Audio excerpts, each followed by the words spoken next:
जलाए कौन? समाज के द्वारा। भ्रूण हत्या कौन कर रहा है? घरेलू हिंसा कौन कर रहा है? जो उनकी अपनी सोच है वो मुझे लगता है कि उनके ऊपर लागू होती है।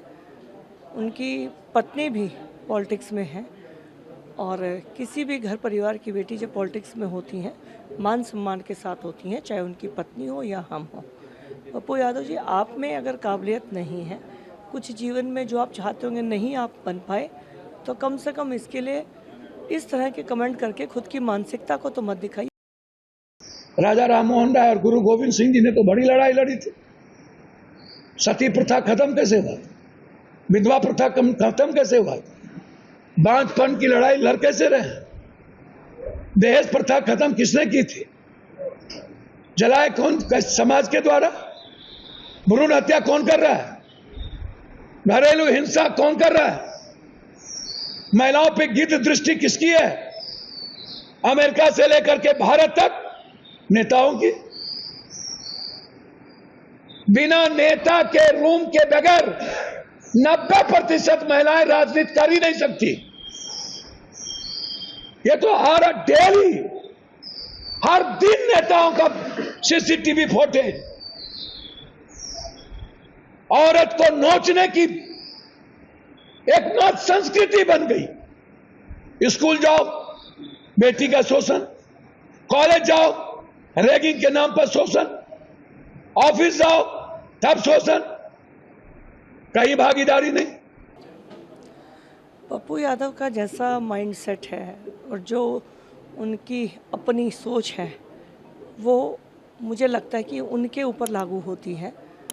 उनकी पत्नी भी पॉलिटिक्स में है और किसी भी घर परिवार की बेटी जब पॉलिटिक्स में होती हैं मान सम्मान के साथ होती हैं, चाहे उनकी पत्नी हो या हम हो।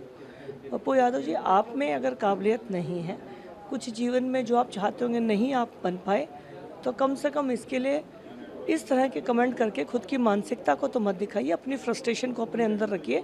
देश की महिलाएं आज ज़मीन से लेकर आसमान तक अपना लोहा मनवा चुकी हैं, अपनी योग्यता के दम पर आगे बढ़ रही हैं और देश के प्रधानमंत्री का उनके ऊपर भरोसा है और आधी आबादी अपनी सरकार और प्रधानमंत्री नरेंद्र मोदी जी पे भरोसा करती है। तो आप अपना जो करैक्टर है उसको संभाल कर रखिए, वरना कहीं ऐसा ना हो जाए कि लेने के देने पड़ जाए। I heard the statement and I think it was deeply shocking. And as a woman, I would like to ask, today we are one of the largest democracies of the world. And even as compared to the United States of America, we've given our first woman prime minister, we've given 2 women presidents, we've had a women Congress president, we've had so many successful, talented women in the country.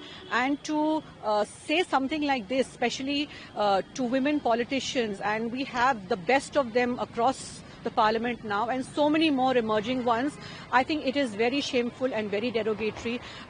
Every day we are fighting against exploitation of women. Every day we are fighting against crime against women. And instead of coming together,